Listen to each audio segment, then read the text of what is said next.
అంటే ఇది తక్కువ మోతాదులో కనుక నెగిటివ్ వర్స్ ఉంటే వెళ్ళిపోతుంది జరుగుతుంది. ఎక్కువ మోతాదులో కనుక ఉన్నట్లయితే మీరు నిపుణులను సంప్రదించి వాళ్ళ సలహా మేరకు రెమెడీస్ చేసుకుంటే మంచి ఫలితం జరుగుతుందని ఆస్కారం ఉందమ్మా. ఓకే ప్రసాద్ గారు, సో విన్నారు కదండి పద్మజ గారు, ప్రసాద్ గారు చెప్పినట్టుగా వారు చెప్పినటువంటి రెమెడీని కనుక పాటించినట్లయితే, అంటే సమస్య మీ వారికి అంటున్నారు కాబట్టి మీ వారి చేత కనుక అది చేయించినట్లయితే తప్పకుండా సత్ఫలితాలు లభిస్తాయంటున్నారు. అలాగే ఒకవేళ వ్యక్తిగతంగా మీరు ప్రసాద్ గారిని కలుసుకుని వారి ద్వారా మంచి సలహా తీసుకుని మరిన్ని రెమెడీస్ తెలుసుకోవాలి అనుకుంటే స్క్రీన్ పై కనిపిస్తున్నటువంటి నెంబర్స్కి కాల్ చేసి వారి అపాయింట్మెంట్ తీసుకుని వారిని సంప్రదించవచ్చు. అలాగే ప్రసాద్ గారు, ఇప్పుడు చాలా మంది అంటే చెప్పాలంటే ప్రతి ఒక్కరికి కూడా ఏదో ఒక సమస్య ఉంటుంది, వాళ్ళు ఏదో ఒక సమస్యతోటి సతమతం అవుతూనే ఉంటారు. అయితే ఈ జియోపతిక్ స్ట్రెస్, నెగిటివ్ ఫోర్స్, ఈ రెండిట్లకి ఉన్నటువంటి అవినాభావ సంబంధం ఏదైతే ఉందో అది వివరిస్తారు. అంటే జియోపతిక్ స్ట్రెస్ అయినా ఒకటే, నెగిటివ్ ఫోర్స్ అయినా ఒకటేనమ్మా.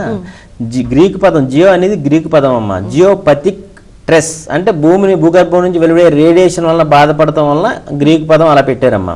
అయితే మన పూర్వకాలం ఏం చేశారంటే మన వేదాల్లో భూగర్భ వాస్తు చూసి ఇల్లు కట్టుకోండి అనేవారు. అదే చైనాలో అయితే దీన్ని డ్రాగన్ లైన్స్ అంటారమ్మా. అంటే ఎక్కడైతే మేకల మందలు కానీ ఆవుల మందలు కానీ స్థిరంగా మేస్తున్న చోట ఇల్లు కట్టేవారు. కానీ ఇప్పుడు ఎవరన్నా చూస్తున్నారండి? వాస్తు చూస్తున్నారు, పరిసరాల వాస్తు చూస్తున్నారు, భూగర్భ వాస్తు గురించి ఎవరో పట్టించుకునే నాదుడే లేడు. అలాగే డ్రైనేజీ వ్యవస్థ పక్కన కనుక ఏదైనా కాలువల పక్కన ఇల్లు కట్టినా ప్రాబ్లం వస్తుంది. జాతకం చూస్తే చాలా బాగుంది. మొన్న ఈ మధ్యన వైజాగ్ వెళ్ళినప్పుడు ఒక ఇంటికి వెళ్ళాను. అంటే చూస్తే ఆయన జాతకం నేనే చూస్తే చాలా అఖండ కోటీశ్వరుడని యోగం ఉంది. దాంట్లో యోగం అంటే ఏంటి ఇలాగైపోయిందని నేను రీసెర్చ్గా తీసుకుని వాళ్ళ ఇంటికి వెళ్తాం జరిగింది. వాళ్ళ ఇంటి వెనకాల పెద్ద డ్రైనేజ్ ప్రవహిస్తుందమ్మా. కారణం ఏంటి? ఇంట్లో భూగర్భంలో జియోపతిక్ లేదు కానీ పైనుంచి ఉపరితలం నుంచి నెగిటివ్ ఫోర్స్ జమ అయిపోయి ఉంది. అక్కడ చాలా ఉంది. ఒక భూగర్భం నుంచి వచ్చింది తక్కువ, ఒక 20-25% ఒక 2-3 గదుల్లో నెగిటివ్ ఫోర్స్ కనిపిస్తే దానికి క్రిస్టల్ యూజ్ చేస్తే ఓకే అయిపోయిందమ్మా. అలాగే భూమి ఉపరితలం నుంచి వచ్చిన నెగిటివ్ ఫోర్స్ తీస్తున్న కొద్ది ఇంకా వస్తూనే ఉంది. అంటే సోల్ ఎనర్జీ వస్తూ ఉంది. అప్పుడు దాన్ని ఏం చేయాలంటే కట్ చేయాలి. అంటే ఇంటి వెనకమాల వేరే ఎనర్జీ క్రిస్టల్ కనుక ఉంచినట్లయితే ఆ ఫోర్స్ అనేది కట్ అయిపోతుంది జరిగిందమ్మా. నిన్న ఫోన్ చేసి చెప్పాడు, చాలా బాగుందండి, చాలా ఆనందంగా ఉన్నాం, నాకు కూడా ఆర్డర్లు వచ్చినాయి ఈ మధ్యన అని. ఆయన కాంట్రాక్ట్ అన్నమాట, షిప్ యార్డ్లో కాంట్రాక్ట్. మంచి ఆర్డర్లు వచ్చింది ప్రసాద్ గారు, మీరు వచ్చినప్పుడు మిమ్మల్ని కలుస్తారని సంతోషంగా చెప్పాడు. నాకే సంతోషంగా అనిపించిందమ్మా. అంటే ప్రతి వాళ్ళు కూడా ఇల్లు కట్టుకున్నప్పుడు గృహవాస్తు ఎంత ముఖ్యమో, పరిసరాల వాస్తు ఎంత ముఖ్యమో, భూగర్భ వాస్తు కూడా అంతే ముఖ్యమమ్మా. అది చూసుకుని మనం ఇల్లు కట్టుకున్నట్లయితే పిల్లా పాపలతో సుఖ సంతోషాలతో ఉండడానికి ఆస్కారం ఉందమ్మా. ఓకే ప్రసాద్ గారు, మరో కాలర్ సిద్ధంగా ఉన్నారండి. హలో. హలో, నమస్కారం అండి, మీ పేరు? నమస్తే మేడం, నా పేరు సునీత. ఓకే సుమిత్ర గారు, ప్రసాద్ గారికి మీ సమస్య ఏంటో వివరించండి. ఓకే, నమస్తే సార్. నమస్కారం అమ్మా.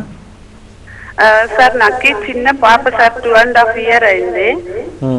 ఆ పాప ఇంకా నడవలేదు, కూర్చోలేదు, సరిగ్గా తల్లి నన్ను గుర్తించదు, అన్ని సమస్యలే సార్. మరి ఫిట్స్ వస్తున్నాయి. చాలా రోజుల నుంచి మీ లైన్ కోసం నేను ట్రై చేస్తున్నాను, ఈ రోజు దొరికింది. అమ్మ డాక్టర్ గారు చూపించారా పాపని? డాక్టర్ గారికి చూపించాను సార్. అదే మ్యాన్రికము, మా అమ్మ తమ్ముడే ఆయన. అందుకోసం పాపకి అలా ప్రాబ్లం అయింది, జెనెటిక్ ప్రాబ్లం వచ్చింది అని చెప్తున్నారు. జెనెటిక్ ప్రాబ్లం ఉన్నారండి? ఏమన్నా ప్రాబ్లం ఉందా అని కనుక్కుందాం. అమ్మ ఒక పని చేయండి, మీ పాపకి ఒక బూడిద గుమ్మడికాయ తీసుకునమ్మా, ఒక ఆదివారం రోజు సాయంత్రం దిష్టి తీయండి, దిగదొడచండి. ఇటు 3 సార్లు, ఉల్టా 3 సార్లు, పల్టా 3 సార్లు, నెత్తి భాగంలో 3 సార్లు, మళ్ళీ ఉల్టా 3 సార్లు తీసి బయట కొట్టేయండి. అలాగే ఒక ఆవు నెయ్యితోటి గుడ్డను విరిగించి, అంటే పాప జాగ్రత్త, బట్టలు జాగ్రత్తగా చూసుకోండి అమ్మా. చూసుకుని దిష్టి కింద ఇటు 3 సార్లు, ఉల్టా 3 సార్లు తిప్పి అది బయట పాడేయండి. అంటే ఏదైనా కనుక నెగిటివ్ ఫోర్స్ కనుక ఉన్నట్లయితే, నాకు తెలిసి నెగిటివ్ ఫోర్స్ కారణం కాకపోవచ్చమ్మా. ఎందుకంటే జెనెటిక్ ప్రాబ్లం అని డాక్టర్ చెప్పారు కదా, అదే ఉండొచ్చు. కానీ ఈ ప్రక్రియ ఒకసారి చేసి చూసుకోండి, మీకే తెలుస్తుందమ్మా. ఓకే, విన్నారు కదండి. సో వారు చెప్పినట్టుగా పాపకి కనుక బూడిద గుమ్మడికాయ దిష్టి తీసి పడేస్తే తప్పకుండా మంచి ఫలితం ఉంటుందంటున్నారు. సో ముందుగా మీరు ఆ ప్రయత్నం చేయండి, తప్పకుండా ఫలితం లభించాలని ఆశిస్తున్నాం. అలాగే ప్రసాద్ గారు, ఈ వారం మన శ్రీకరం శుభకరం కార్యక్రమంలో మన కాలర్స్కి ఉన్నటువంటి సమస్యలకి చక్కటి పరిష్కార మార్గాలు, అలాగే చక్కటి రెమెడీస్ కూడా మీరు తెలియజేశారు. ముఖ్యంగా ఎనర్జీ క్రిస్టల్ అంటే ఏంటి అనేది ఒక అవగాహన కూడా మీరు తెలియజేశారు ప్రేక్షకులందరికీ. దాని ద్వారా మన బాడీలో ఉన్నటువంటి నెగిటివ్ ఫోర్స్ని ఏ విధంగా తొలగించుకోవచ్చు, భూమి లోపలే కాకుండా భూమి ఉపరితలం మీద ఉన్నటువంటి నెగిటివ్ ఫోర్స్ని ఎనర్జీ క్రిస్టల్ ద్వారా ఏ విధంగా తొలగించుకోవచ్చు, ఈ విషయాలన్నీ కూడా చాలా చక్కగా తెలియజేశారండి. మన భక్తి టీవీ ప్రేక్షకులందరి తరఫున మీకు ప్రత్యేకమైన ధన్యవాదాలు ప్రసాద్ గారు. చూశారు కదండి, ఇది ఈనాటి శ్రీకరం శుభకరం. మరో శ్రీకరం శుభకరంలో ప్రసాద్ గారు చెప్పే మరిన్ని విశేషాలని తెలుసుకుందాం. అంతవరకు సెలవు, నమస్కారం.